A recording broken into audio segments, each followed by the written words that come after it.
Well, we're here on time, and if it's a Devi and Suriel, if it's okay with you, and the rabbi is here, so is it okay if we begin?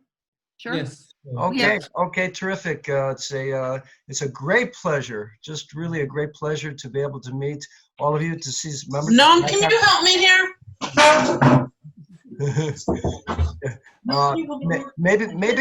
Maybe what I'll do is I'll ask everybody if you could to please mute yourselves. Maybe that'll make things a little bit easier. You want us to mute? Okay. Yeah, I think if everybody can self-mute at this point, so that'll make things a little bit easier.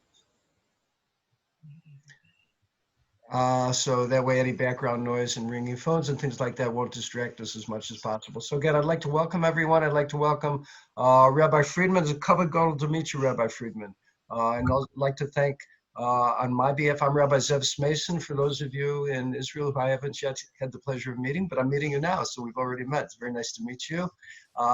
And two people who have been key to being able to make this meeting take place are Debbie Goldenberg, together with her husband Jerry, who are members of our synagogue, and Tsuriel and Eliana, our Israeli friends, are my new friend, Tsuriel. So Tsuriel, without you, we would not be able to do this as well. So it's really a pleasure to be able to have this meeting together. Next to me is my wife, my Rebbetzin Chani. So Chani is here also. So I welcome Chani. The format, at least, has been mailed to many of our members and our congregants. But first and foremost, I'm looking forward to hearing a Devar Torah from Rabbi Friedman. I'll share a Devar Torah then as well, and then we'll all get a chance to meet each other by showing, as we suggested, some item of Judaica or St. Louisa, whatever it might be, or Malay Adumim, just as a little bit of an icebreaker for those of us who are here who can introduce ourselves. So, if Rabbi Friedman, I may ask for your introduction and any Devar Torah, please.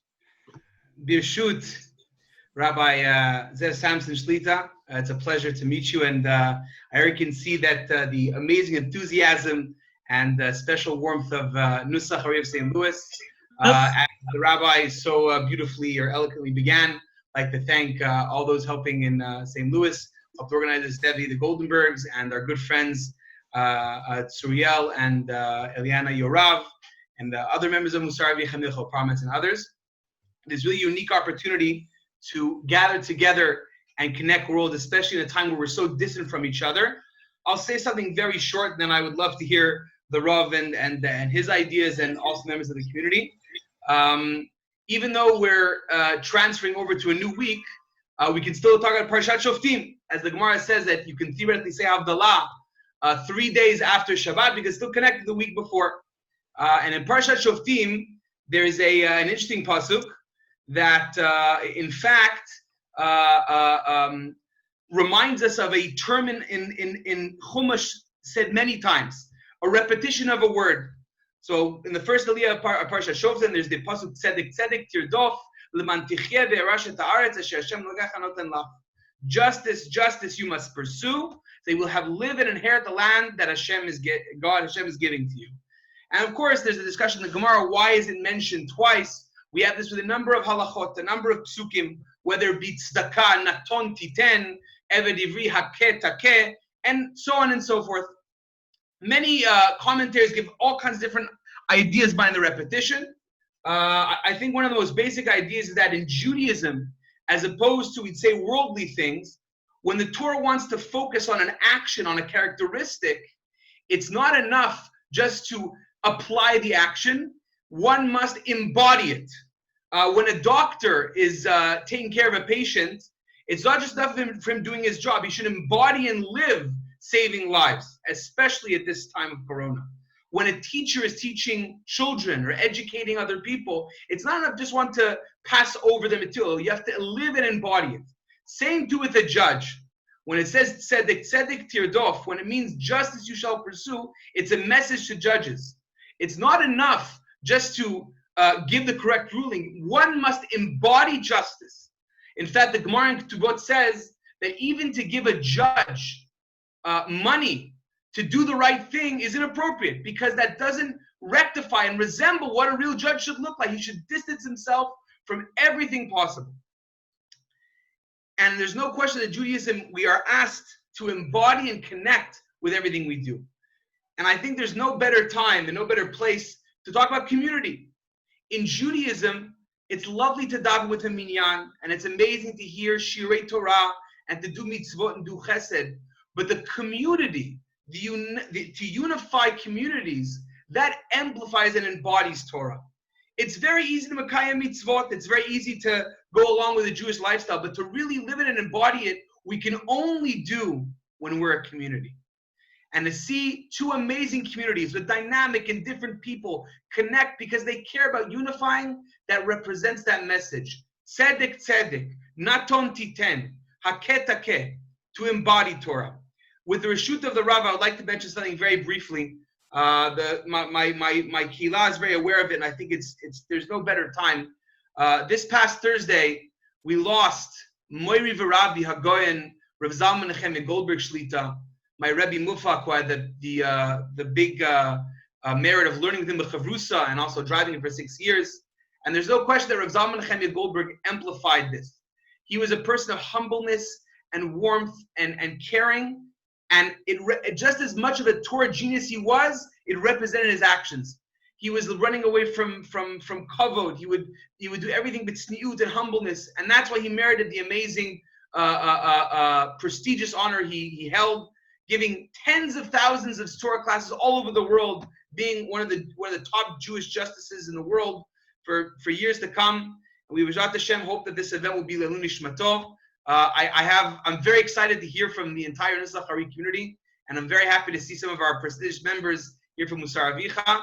Yesher koach again, and I would love to hear now, Birshut, Kovod, the Rav, to say a couple of quick words. Thank you very much, Rabbi. It's a great cover to have you with us. Read a little bit of your bio as well as a little bit about your show, which, by the way, I'm going to post now in the group chat. So for those of you here in St. Louis who are not familiar with Musar Avicha Shul, there's the link either now or later, perhaps. And for those of you in Israel who'd like to learn a little bit more about our Kehillah, that's the website of our synagogue as well, NHBZ.org. Me'inyan linyan oto inyan, similarly, going from last week's parsha to this coming week's parsha, we find in Parshas Kitetz a curiosity that I wanted to share with you that I hope that you'll find relevant.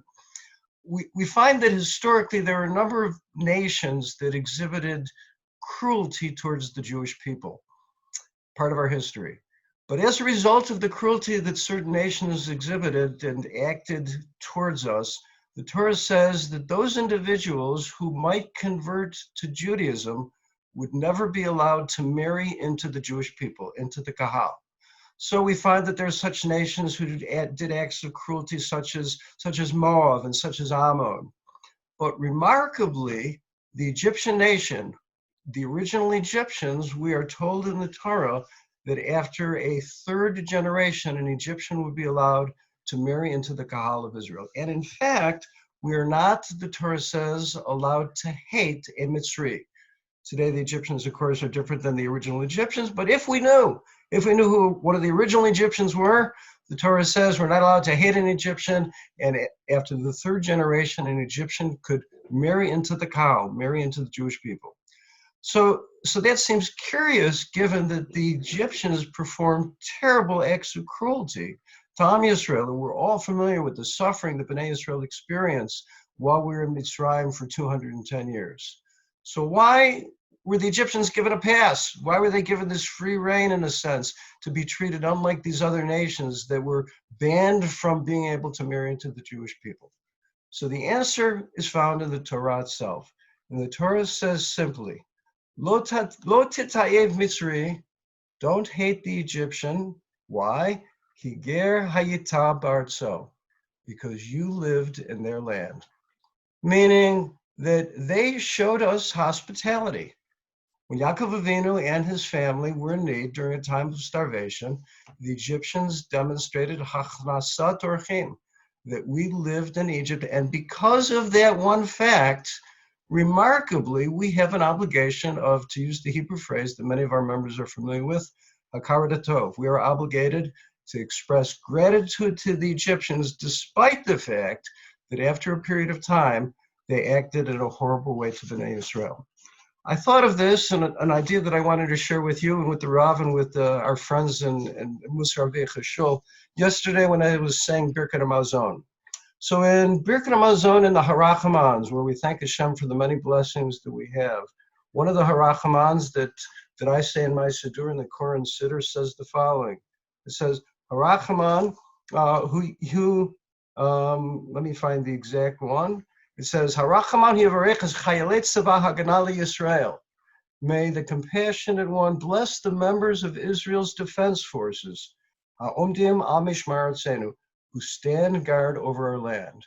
And we thank not simply the IDF, but we here in St. Louis and at Nusach B'nai Zion, we thank you, the members of Musar Avicha Shul. And we thank you, Rabbi Friedman, because you are standing guard over our precious Eretz Yisrael. You inspire us by your dedication in Mali Adumim, in the many ways in which you serve Kal Yisrael. You provide for us a dugma, an example of what we can aspire to as we here in St. Louis passionately love and advocate Israel. So it's a great schut, it's a great honor to be able to have a kesher nafshi with you, Rabbi, and with your entire kihila. And thank you so much for the opportunity for all of you, all of us here in St. Louis and those of you in Israel to be able to make this kesher. At this point, I think that what we'd like to do is a little bit of an icebreaker, is to be able to use this as an opportunity to share an item that we have in our homes, and to use this as an opportunity to share a little bit about ourselves as well. So I think that everyone's screen looks a little bit different to each person. So it's difficult for me to say to go in chronological order, if you will, but perhaps maybe first, Suriel, we'll begin with you, and then Devi, and then maybe we'll alternate between members of Musar Avicha and Nusachari, with each person showing an item or an object and sharing perhaps a little bit about each of our families. I'm going to put myself on mute, so when it's your turn, as you might like to, then go ahead before we talk about some other topics. Go ahead, please. Okay. Thank you. So we'll introduce ourselves. I'm Tzuriel, and this is my wife, Eliana. I'm from Yerushalayim originally. Eliana is from Maryland, Pennsylvania. And we live here in Ma'ale Adumim for several years. We have a 2.5 years old boy. And we spend a lot of time during the Corona with him. That's a little bit about us. The item that I chose is this scarf. Why scarf? This scarf reminds me St. Louis. 16 years ago, I was a shaliach in Atlanta. And when you live in Atlanta, you don't need scarf. But we had, people call it Hotlanta. Anyway, in the way to, we had Shabbaton in St. Louis. So in the way to St. Louis, we stopped in a shopping center, and I bought this scarf to the way to spend a few days in St. Louis. So this is something that still in our mind, in our house, from the way of St. Louis, and it's remind me this place. Okay, I guess we will continue with Debbie. Debbie and Jerry, please go ahead.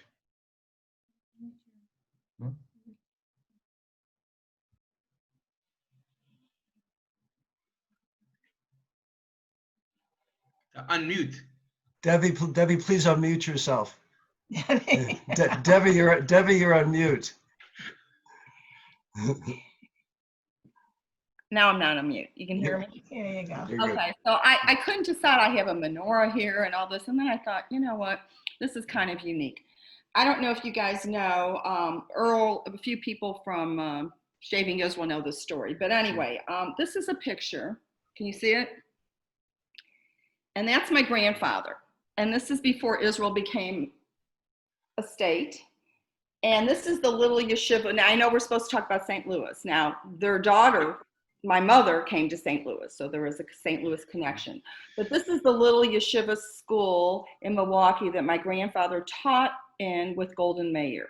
just to let you guys know. And this is the original teacher picture. This is the picture of all the teachers at that school. And as you can see, there's an American flag and there's also an Israeli flag.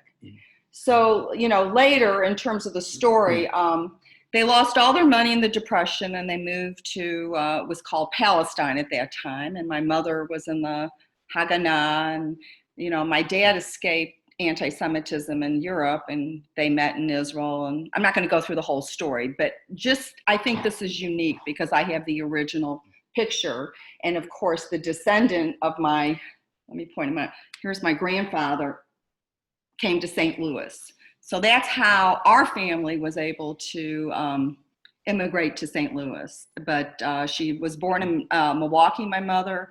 She lived in, before Israel became a state, I don't like to say Palestine, but that's what it was called at that time. And then they were on the list of the British because they were in the underground, and they ended up getting married in Israel and coming here. So I thought that was kind of unique that I have a connection, and I've always felt a connection to Israel. And so I just wanted to share that with everybody. Okay.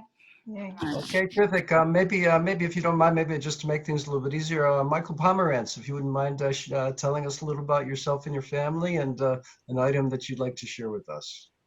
Yeah, rather than sharing a specific item, I'd like to tell a little bit about the history of our shul.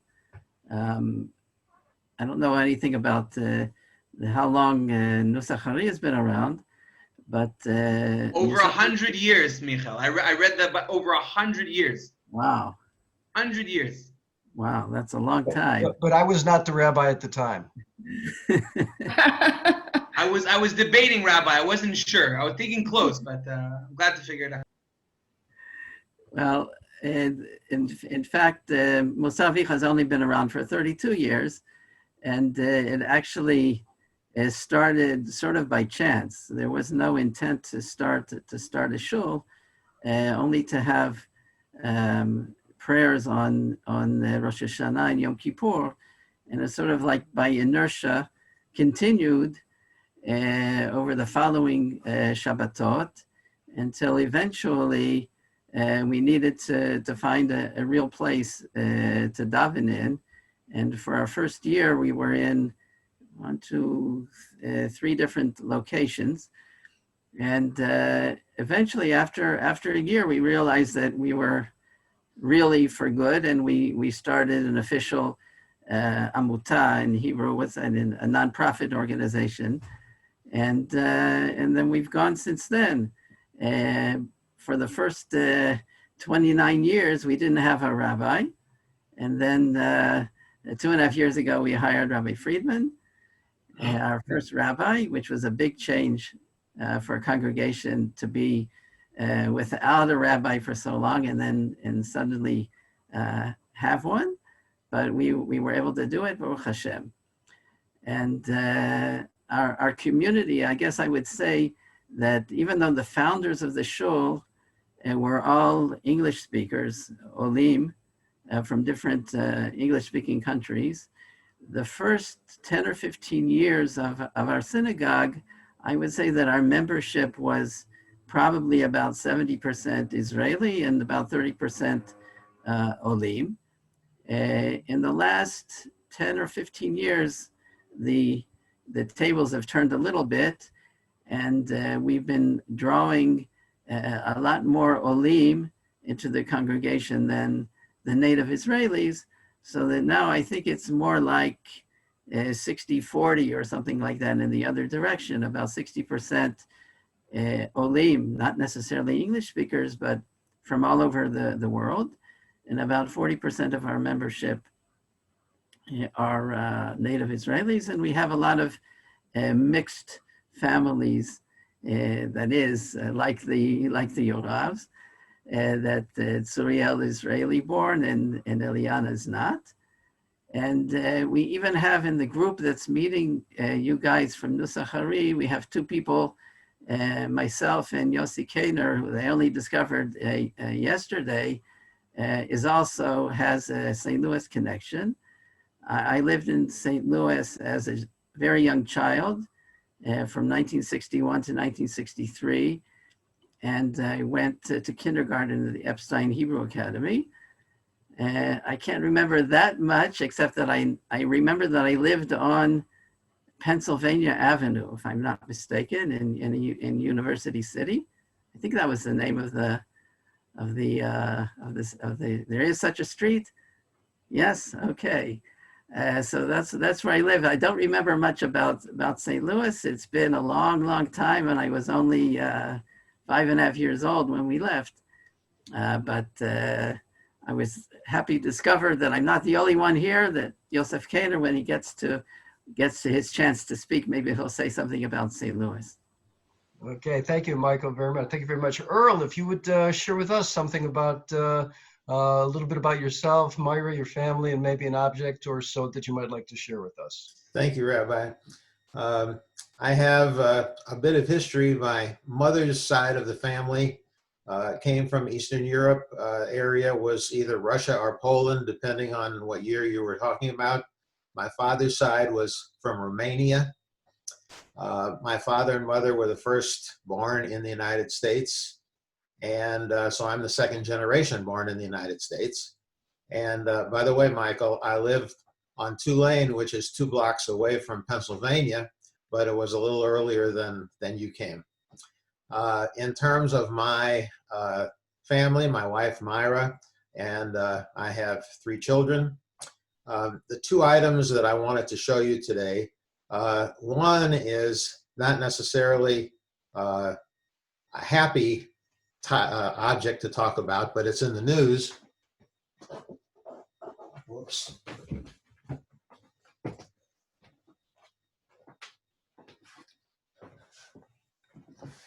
About a year ago, Rabbi Smason brought 2 important Israelis to St. Louis, and one was the Rav Shots of a kibbutz on the Gaza border named Shachar Butler. And we became very good friends in about 3 minutes, and he gave me this official Rav Shots t-shirt, which I treasure. And when he came, coincidentally, he was telling us about the problems on the Gaza border. And obviously today, we're still talking about the problems on the Gaza border. And so that's my first item. Second one is a little lighter in tone. In 2012, I took 3 generations of my family to Israel and came home with this as a reminder. It's from the Studio Dogayev in Tel Aviv, and it's a really beautiful rabbi, slightly older than Rabbi Smason, perhaps. And this will always remind me of 2012 and the year that my family went to Israel. Thanks, Rabbi. Thank you, Earl. Thank you, Earl, very much. Dov Shmuel Friedman, Mr. Friedman, please share with us a little bit about yourself and your family and an item perhaps that you'd like to share. Well, I don't have an item to show you. I can't decide on one. So I'm going to take the easy road out and invite everyone to come and look at my apartment and look at my items. I was raised in the granola bowl. And for those of you who are not familiar with the expression, they say that Los Angeles is like a bowl of granola. Everyone's either a fruit, a nut, or a flake. And my Rav likes to say that everyone calls Los Angeles LA. What is LA? Lo Aleinu. So basically, I came to Israel for a year as a tourist in 1985 and made Aliyah in 1986 because before my year in Israel was up, my parents made Aliyah and there was that much less to go back to. My parents were recently niftar, and my sister insisted that instead of being by myself in the community where I was, I moved to Ma'ale Adumim and become part of her community, at which point COVID struck. So that worked well. But The strange thing is that having been raised in Southern California, I have an atrocious relationship with the sun. And I moved to a desert.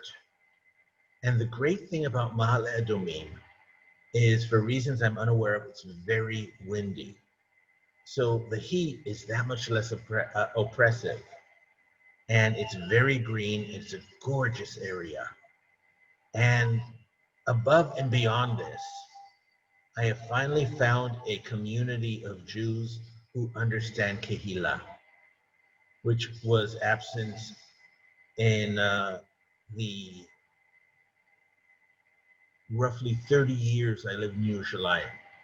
There was very little sense of Kehillah. In Ma'ale Adumim, you want Kehillah, come visit.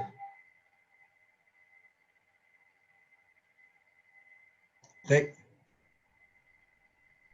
you so much. Thank you so much, Shmuel. If now I can ask the McCary family to unmute themselves. Brian, Dr. Fay, and Scott. So please share with us an object, perhaps a little bit about the McCary family and your connection to our Kehillah. Sure. So I'm Brian, my wife Fay, and my son Scott, who's 15 at this point. Went through his bar mitzvah a couple of years ago. And we ended up in, Scott is actually a fourth generation Zachary member. His Faye was a member, and her parents were members, and in fact, her grandparents on both sides were members. So when it came time to pick a shul, it was an easy choice for us. What we'd like to, and as with everybody else, it sounds like we also struggled with what object to show. There's so many. But from time to time, I have to travel for work. And whenever I do, I try and walk around and find the Jewish spots. And there's a spot in New Orleans that I end up in the French Quarter, where they have some very beautiful architecture. And I walk around and look at the beautiful architecture. And there's a store there that I go, I think, every time I go to New Orleans. And that's full of Judaica, and I ended up probably a year after Scott was born. He was a late child for us. We were both in our 40s, and he was a true blessing. And I bought a tzedakah box, just a simple tzedakah box to bring home. And on it says, "With every child, the world begins anew." And it turns out that's a tzedakah box that we use. Well, we have a number of them around the house. This is the one I find myself using a lot. And every time I do, I think about the blessing that we got with Scott, and how happy we are to have him. And we continue with the shul. We think it's a wonderful shul, and actually we want to thank Rabbi Smason and Hani. And I have to also thank. Wow, I'm bad with names. Well, I forgot the rabbi there in Israel, but I want to thank both of you for making this happen. And Faye, would you like to say anything? No, I just wanted to say it's a pleasure to be able to be having this event with another shul in Israel. I always wanted to go to Israel, and I never had until Brian surprised me for our honeymoon, and that was back in '96. So it was a wonderful trip, and I always say I want to go back. 7 incredible days. We were there the day that Benjamin Netanyahu was first elected. We came back from Jericho, or from, visiting actually. We didn't go to Jericho. It was a bus trip down through Masada. And we came back up and walked from the King Solomon over into the old city. And while we were walking over, Benjamin Netanyahu drove by us in his car on his way down to the Western Wall. And that evening, he had just won the prime ministership for the first time. I'd like to now ask Mark Schneider, who, Mark, I think out of everyone who's on the show, I don't think anyone is going to be able to come up with a better show and tell than the backdrop to your home and being able to see the beautiful hills. So that can count if you want, but perhaps there's something else as well as you telling us a little bit about yourself. Thank you. Thank you for the opportunity to meet you all. And yes, I do want to talk about the backdrop. That is a photo taken from the balcony of my home here in Ma'ale Adumim. And I thought it was an important picture to show for two reasons. First of all, I think it gives you an idea, at least those of you who are in St. Louis, where we are geographically here in Ma'ale Adumim. What I hope you can see in the background behind me is a mountain or a hill. That is the backside, if you like, of Mount Scopus and the Mount of Olives, Har Zeitim. So the other side of that mountain runs down into the old city. And that gives you an idea that we are very, very close to Jerusalem physically. Perhaps 3 or 4 miles as the crow flies, if you like, between where I'm sitting right now and where our shul is and the old city of Jerusalem. So, you know, you can imagine going out of the old city, going up to the top of Mount Scopus, and you'd be looking down on where we are in Ma'ale Adumim. So that's the first reason for wanting to share that picture.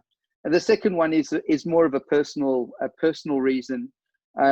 My wife and I have only lived here in Israel for just over a year. We made Aliyah from Sydney, Australia last year, and we're very lucky to make the decision to come and live in Ma'ale Adumim, whereas others have said we encountered a real community. And all of the people that are representing our community here and others tonight have been part of helping us to integrate very, very well and very easily into life in our new home. For me personally, arriving in Israel last year was the culmination of a 40-year dream. I came to Israel when I finished school. I had some time in Israel at that point in my life, and it was then that I decided that my future was in Israel.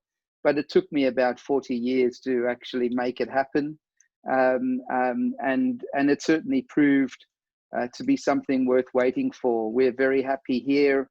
In some senses, the special the culmination of our dream is really about to happen tomorrow. We have our 4th child, the last child. 3 of our children are already here in Israel, but our 4th one with his wife and 3 children arrived on Aliyah from New York 2 weeks ago. Tomorrow, they've been in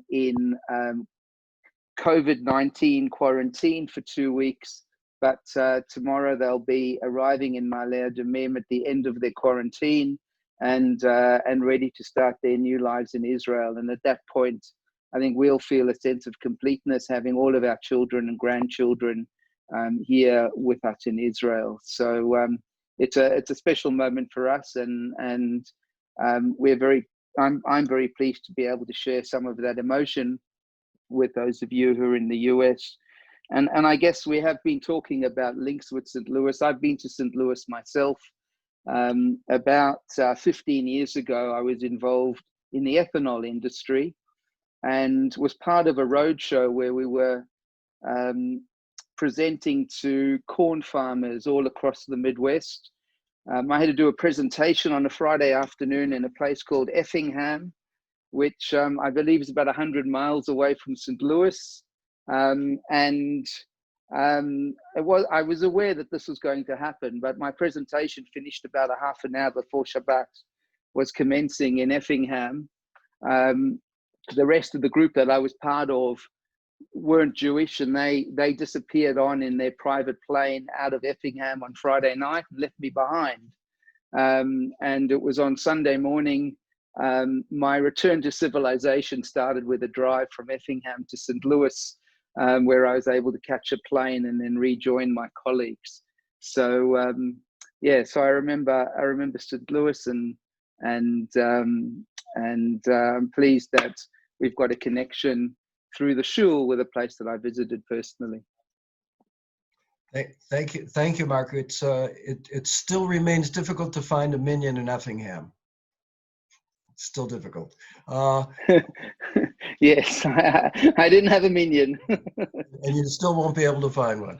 I'd like to call upon our good friends Mark and Natalia Wallman. If you could unmute yourselves and show perhaps an object and tell us a little bit about the Wallmans and your connection with St. Louis and our community here in New Sachari.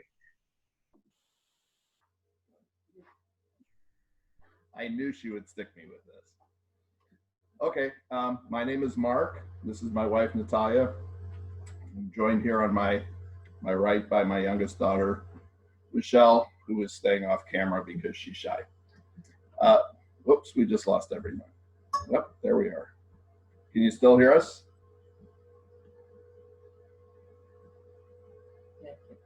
Okay, so we're back.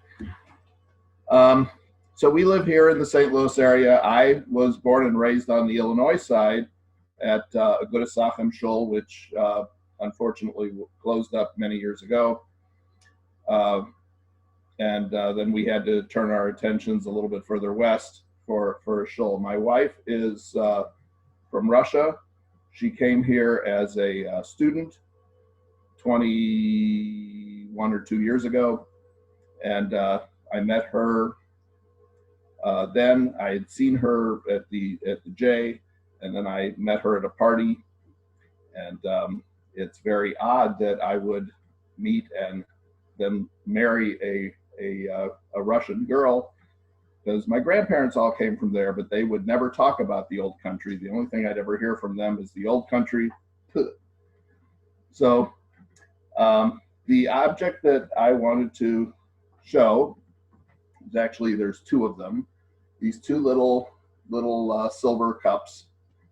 These belong to my great-grandfather, who brought them with much pride from Russia when he came. And they're about 135 years old. And I know this was part of his pride and joy. And these were handed down to me. And these are the cups that we used under the chuppah when we got married. So that is a little story of our lives. And we'll pass on to the next one. Okay, thank you, Mark and Natalia. Very nice to see you. I'd like to invite the Brownsteins to please share something about yourselves and about your connection to Musar Avicha.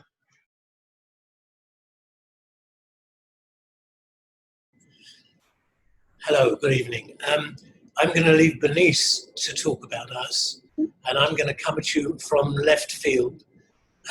I knew what I wanted to talk about, but I knew I didn't have an object. But thank you very much. Is it Jerry or Joey Goldenberg? Because I think you're wearing my object on your head. That's a cardinal's cap, yes? Yes. Yeah. Okay. 2004, I was in St. Louis on business, staying in a hotel that overlooked the Busch Stadium, knowing nothing about baseball, while the Cardinals were playing for the World Series, for a place in the World Series, playing Houston. And every day when we walked to the office, when we walked back from the office, we had to fight our way through thousands of screaming, dressed in red fans. I had a very good time in St. Louis, and I liked the city very much. And if I'm not mistaken, I davened in your shul on the Shabbat. And my friend Alan Dreyer, was he a member of your shul? Is he a member of your shul? He was. Ah, right. So he invited me to daven from the Omud, and I came up to the Omud for Kabbalat Shabbat, and somebody said to me, "We daven Nusach Ha'ari." And I wasn't quite sure what that involved. So it was a slightly uncomfortable time for me, but I was made to feel very, very welcome by the community. And it's a pleasure to be welcomed by the community again. It's good to see you again, Mr. Brownstein. Thank you. Okay, Dr. Laura Goldmeyer. Oh, except Mrs. Brownstein, did you want to share something? Please go ahead. I was just going to. We've been living in Adumim for 24 years, and we've actually made Aliyah 34 years ago. And I must say, when I was thinking about what to bring, it really caught me because I had no idea. And I thought, okay, I want it to be something that's meaningful to me, to us, but this is actually meaningful to me. I almost chose the candlesticks that my grandmother gave us as a wedding present, but then I went further back. And this is actually a Chanukiah. I don't know if you can see it. It's the first Chanukiah that I can ever remember being lit. I didn't come from a particularly religious family, but I came from a very traditional family. And this Chanukiah was a wedding present to my parents from my mother's two brothers and their families. And at the time, I mean, we were all very, very, very close. So it was very meaningful from that. But the most meaningful thing, which is actually missing at the moment, is that it actually had a music box underneath, which you could wind up when you'd finish lighting, and it would play Moat Soul for you.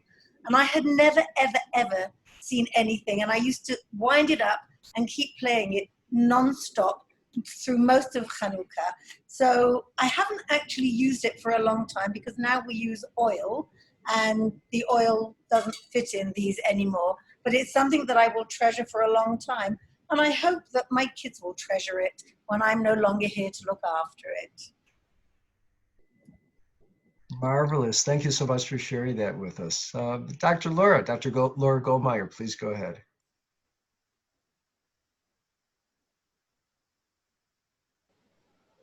Can you hear me now? Yeah. Can hear Oh, you. okay. Well, I have a Cardinals hat with Cardinals in Hebrew. Ah. Very good. And behind me, you can see there is a picture of the old city of Jerusalem. Let me see if I could get that. So those are my two objects. One reason I joined New Sachari was I was so impressed with the pro-Israel community there, and just the community in general. It's a very warm, welcoming community.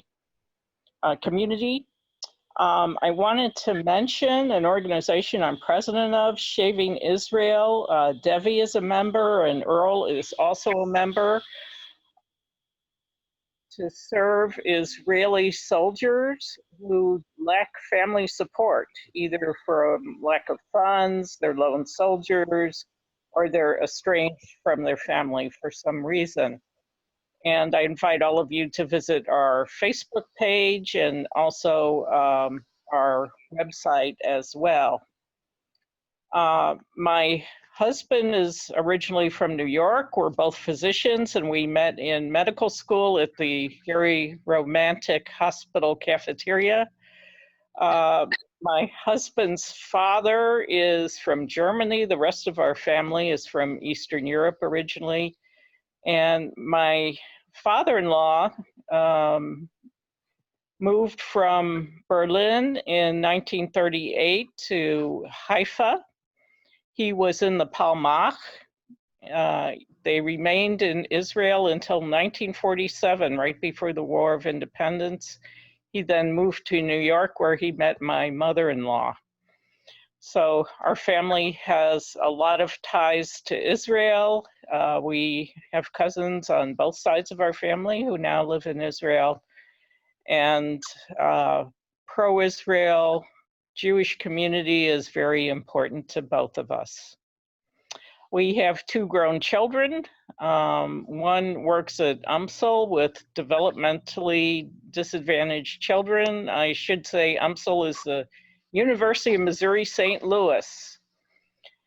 She works with students who have autism and Down syndrome and are trying to get a college degree. My son Jeremy is now the communication director for Share Emeth congregation, which is a Reformed congregation.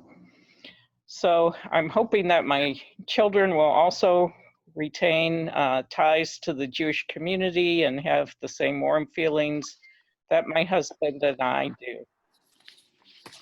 Okay, thank you. Thank you very much, Dr. Laura. Mrs. Goodman wanted to share something with us, so I'd like to invite you. I just made you co-host, so if you'd like to do screen sharing and unmute yourself, please. And you're on mute. Yeah, you're good now. So okay. Please go ahead. Hi, good evening, everyone. As far as I can see, first of all, other than David and Bernice Brownstein, I'm the only one with a non-American accent. So I hope you can all understand me. And me, I don't have an American. For a second. You got to be the Canadians and too. Australians. Yeah. Oh, Australian. Sorry, Australian. Yeah. Sorry, Mark. We like you very much. As a long timer in the community and the new family, they've joined the community and they are very welcome. A lovely addition to the community. I've been living in.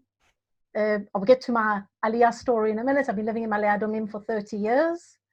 I had to choose an item at the very last minute because I forgot to do so. So I very quickly brought my little siddur that I got from my grandparents when I was 6 years old. And it says, to Ilana with love from Oma and Oppa, 17 Tishrei 5732, which you can all work out was many, many years ago.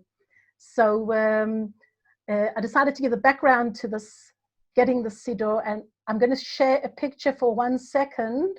So I decided to send you a picture of my grandfather who gave me the siddur. Mark can just share it to you for a second. Just give me a second. I've just got to download so it. I'll talk in the meantime. I don't want to delay everybody. My grandparents were very special to me. They were both born in Germany.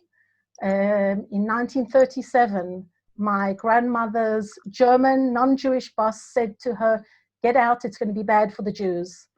And they had no money to leave, and he gave them money to leave. And they escaped. To this day, I regret that I didn't push my grandparents for more information. It was we don't talk about it. So I don't have a lot of information about what went on, but they made it to South Africa, to Johannesburg, where they relocated, and you'll see the photo soon. My grandfather became the gabbai of his shul for about 25, 30 years. Many years later, in 1976, my brother, who was 15 at the time, got his first army call up to the South African army. He came to my parents. He said, "I refuse to serve in the South African army. I'm going to Israel." He had somewhere to stay. He was coming here, finishing school here, and going to the Israeli army. This was before internet and WhatsApp calls, and I don't know if anybody remembers when calls to Israel, from Israel to abroad, cost 5 shekel a minute. My mother said, "No way, we're all going together." This was February 76. In August 76, we were all here. This is my grandfather. I think we've got the picture up now. Great, thank you, Mark. This is my grandfather. This is who he was and who his innermost soul reflected. Torah, Ahavat Ahadam, Ahavat Torah, Ahavat Eretz Israel. And thanks, Mark. And this picture, you can take it down now, Mark, if you want. This picture was on the front cover of a magazine that went out about South African Jewry some time before we made Aliyah. We made Aliyah in 1976. In next week, we'll be celebrating 44 years in Israel, which seems surreal, totally surreal. As I said, my grandparents made it out of Germany. My mother's an only child, so all the generations that have come from my grandparents are thanks to this wonderful, Gentile who told my grandparents to leave. We came to Israel. We grew up here. I got married. Hashem has blessed me with 5 wonderful children, 2 of whom are married. I've got 4 wonderful grandchildren. When I tell my mother that being a grandmother is the best thing in the world, she says, "No, being a great grandmother is even better." So it has been an amazing journey. When I look back at 44 years, I think like, wow, how did that happen so quickly? And 30 of those 44 years have been in Adumim and have been part of the Musar Avicha community. We were probably on the second wave of members who joined in 1990. And it's been an amazing community. And we've been, I think that Michael Pomerantz and his family were here already when we came, along with many others. And we've been blessed to welcome many to our community as well. And we've seen the community grow. So that's all. And as I say, having the siddur for close to 50 years is something very special. Thank you. Thank you very much, Ilana. Naomi, good afternoon to you. And I would like to hear something about the fabulous Schenker family, dear members of our congregation, and perhaps an item that you'd like to share with everyone as well. You mentioned Rabbi Mason that we also have a Schenker family here. So interesting that I'm sure there's making a relation, but they're from Britain. But lovely. Yeah, well, that's my married name, so I doubt they're related. But I do have the majority of my family does live in Israel. My grandparents made Aliyah back in the 70s, and I'd say about 3/4 of my immediate, first immediate family lives in Israel. Most of my cousins, aunts, and uncles. But about us, I'm married. Unfortunately, I'm sorry, I'm representing my family alone. But my husband Jonathan and I joined Musar, probably going on 15 years ago. We met some other young families and just really felt like it was a warm Orthodox community that fit our style. We now have 4 children, 2 boys and 2 girls, ranging in ages from almost 14, he'll be 14 next week, and 10-year-old, 6-year-old, and 4-year-old. And so item that we would like to share, I had a really hard time. I kept kind of standing up and running back and forth and changing my mind about what it is that I wanted to share. But one thing I have here, I don't know if I can really see it all that well, is my Shabbos candles. As our family grew, we had to upgrade our candlesticks to hold as many kids as we now have. So this is our, 6 candle labra, but it's a beautiful metal work from Israel. It was from an artist made in Israel, made in Jerusalem, and it was a gift from my parents on one of their trips several years ago to Israel. So that's something that's really very special. We use it every week. And then, but one other thing I really wanted to share is this. I don't know if you can see that. These, unfortunately, the program had to end, I think about 2 years ago was the last time we had Benot Sherut in St. Louis. We had, for many, many years, had, 2 or 4 amazing girls that would come and stay in St. Louis and be part of the Jewish community, the Orthodox community for the year. And we were very, very fortunate to house, have 2 of them living with us for the year. The other 2 actually lived with a neighbor. So it was almost like all 4 girls were living with us, and we became very, very close, and we stay in touch with them. And it really, really touched and enhanced our lives to have these 4 Israeli girls, be almost like additional daughters to us and get, be big sisters to our children. And it was really just a remarkable experience for us to have these Israeli girls living with us. So that's what I wanted to share.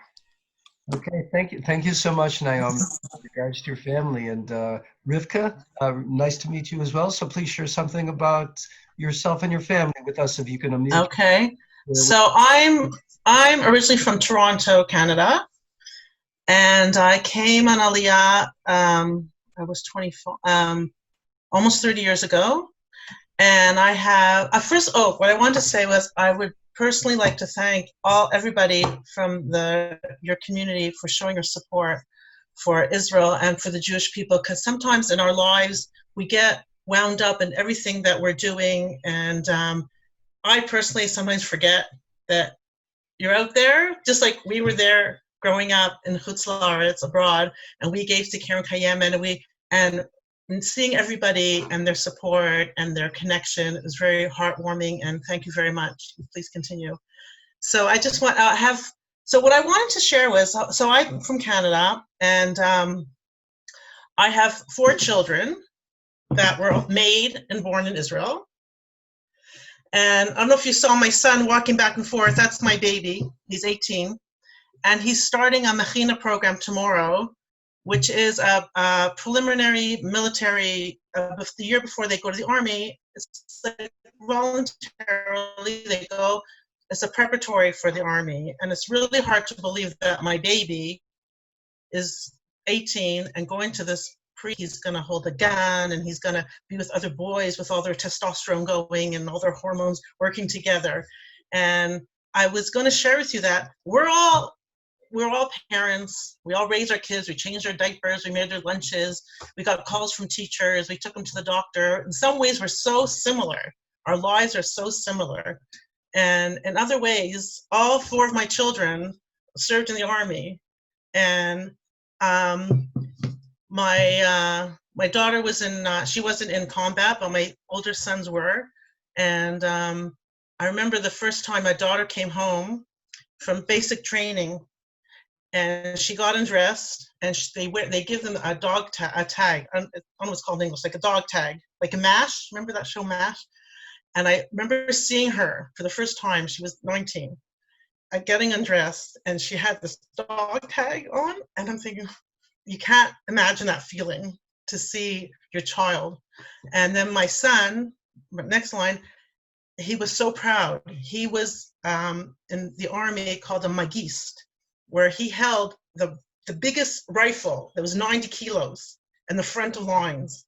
And he was this like 20-year-old blonde, sweet kid, and you see this, and he's so proud.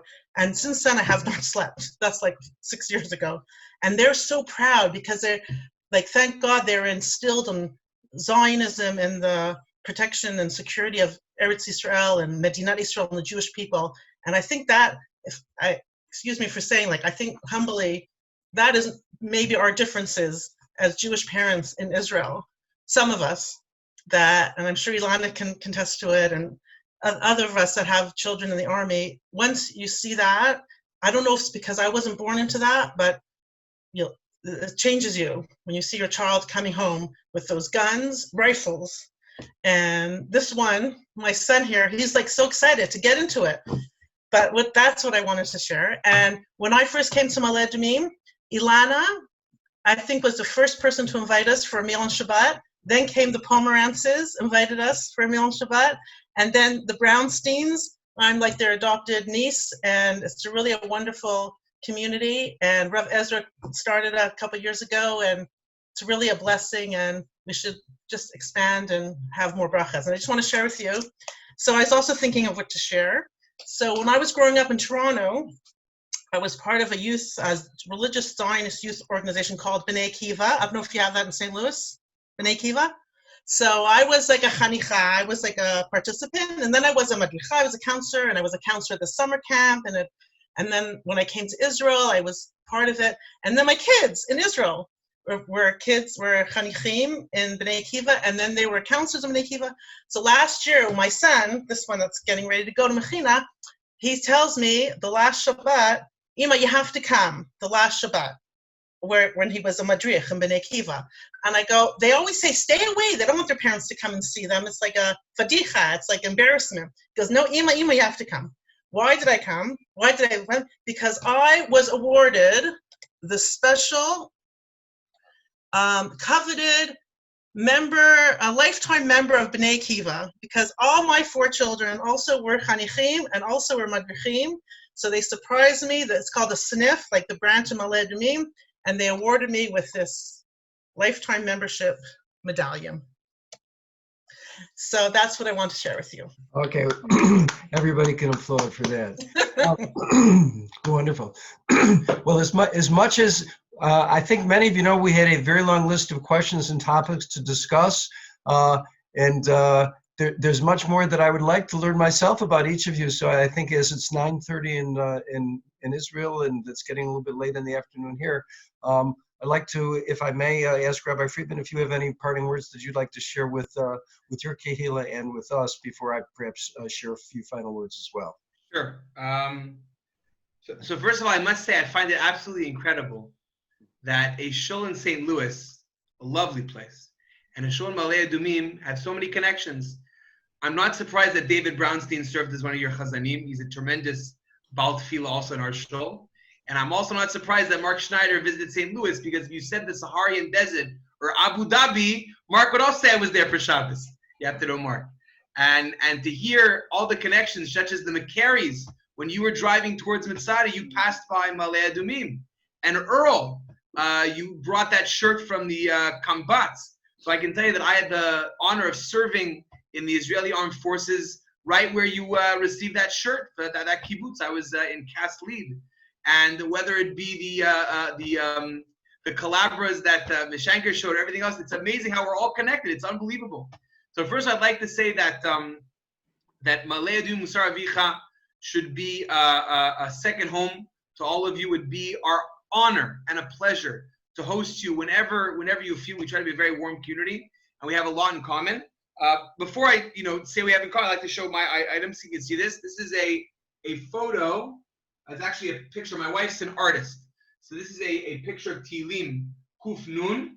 What is it called? It's Kol HaNeshamat Hallelujah, which means in English that the entire soul shall praise Hashem. My wife's actually an artist, and I'll get to that why I chose that in a moment. So my wife Ronit is from New York. I was born in a small town in Connecticut, and then raised mostly in Montreal, so I can connect to Canadians, Rivka Tibber and others. I work as a rabbi part-time, or maybe full-time, if Michael Parmans would agree so. And I I also work as the OU. I'm in charge of halachic decisions in OU Kasher in Israel, and I also serve as a supervisor for a bunch of factories. Why did I pull out this picture, Kol Nishmat Hallelujah? Because as Michal said briefly, I think that this connects Rabbi Mason to your community, as what I've read beautifully and I could already hear and see. Musar Avicha prides itself on being a very dynamic, warm, and diverse community. We have, even though you've seen a minor bit of accents, we have people from 18 countries, Ethiopia, Russia, the entire United Kingdom. It's unbelievable the amount of languages that flows through the show. And even religious backgrounds. We have a very strong religious character in the show, whether it be our Torah education, our dedication to Torah, mitzvot, and tefillah. But we have a dynamic range of people participating in the show. And I see that's a lot in common with Nusach Ari. I see the amazing, I'm not sure who it was, maybe it was, I think it was the doctor over here would mention that the pro-Israel, the caring about other people, or the feeling of warmth and warm and acceptance of the community, and your amazing dynamic. So I think it's Baruch Hashem in Vea Geffen being Vea Geffen. It's a beautiful shidduch and connection, and to see all these dynamic things, and it would be amazing for us. I don't often go to St. Louis. I used to get disappointed when the St. Louis Blues won in hockey, but that's way long time ago. But it's an opportunity. We'd love to, if we can visit you, you can visit us. You should feel, be able to turn to us. We'd love to turn to you and gather and learn and develop a relationship. And Bezrat Hashem, we should make this connection something long lasting. I can feel at the moment that there's a very unique chemistry, and we should be matzliach together, and you should be matzliach, Rabbi Mason, to lead your community in the beautiful way you've done now, you and your Rebbetzin, your children and grandchildren, and everybody be matzliach, Bezrat Hashem. So I'll throw over Rabbi Mason, and hopefully we'll pass on connecting the contact details, and we'll do this kind of thing again. And Bezrat Hashem, we'll love to have Nusach Ari visit us, and if we ever have a time, we'll come visit you. Say one thing. Oh man, if I may, Debbie, just beforehand, I'd like to ask my Rebbetzin Chani to show something as well, the representative item from the Smason family. Yeah, so Rivka kind of, when you said we don't have anything in common with Sahal, I just ran to get this. 2 of our sons left us to be lone soldiers. So I know what it feels like. I know what it feels like. And we have 2 of our sons who currently live with their families in Israel. Debbie, you had something you wanted to share? Well, I just wanted to share, we're newer members, but our synagogue is also unique. I have to say, Rabbi Mason is able to reach out to all kinds of Jewish people. Not everyone at the synagogue is, exactly Orthodox, but he's able to make connections, which it's just wonderful. And he has on Shabbat like a Torah service in English to help people who maybe don't know as much about Judaism to connect to Judaism. And then there's people upstairs doing the traditional prayers, and it all comes together. And he's really attracted so many different types of people to get closer to their Jewish journey, I should say. So I just wanted to share that with you. I can definitely say that from the short time I've seen his smile and the way he connects the community. I believe every word, Debbie, and I'm sure he's doing a great job. Debbie, thank you very much. And Rabbi Friedman, it was a kavod gadol, a tremendous honor for us. And I know that my members have the feeling that God willing, one day when we make Aliyah, that if not at the top, if not at the top of the list, then very near at the top of the list would be Mali Adumim, because what is a place other than the Kedusha of Eretz Yisrael itself? What is a place if not the people? If not the people, and this is the microcosm of your shul and your kihila, and this would be undoubtedly a very attractive and wonderful place, not just to visit, but God willing, we'll all meet in Eretz Yisrael soon. I'd like to conclude by thanking all of you, by my new friends in Musar Avicha who have met, your Rav, your very fine Rav, and a special thanks to Tsuriel, your Rav, and to Debbie Goldenberg, who are the mechanics and the inspiration behind this. And I like to look at this as not the end, but just the beginning of a friendship, and we'll explore other opportunities to be able to be together. I want to wish everyone a Kativa v'Chatima Tovaz. We're now in the month of Elul. Everybody should be written and inscribed in the book of life. And everyone have a good evening and a wonderful afternoon. And thank you again, Rabbi Friedman and Musar Avicha, and all of my friends and all of our members of Ms. Zachary. Thank you very much, everyone, for joining us. Shalom. Shalom. Shalom. Shalom. Lahitro.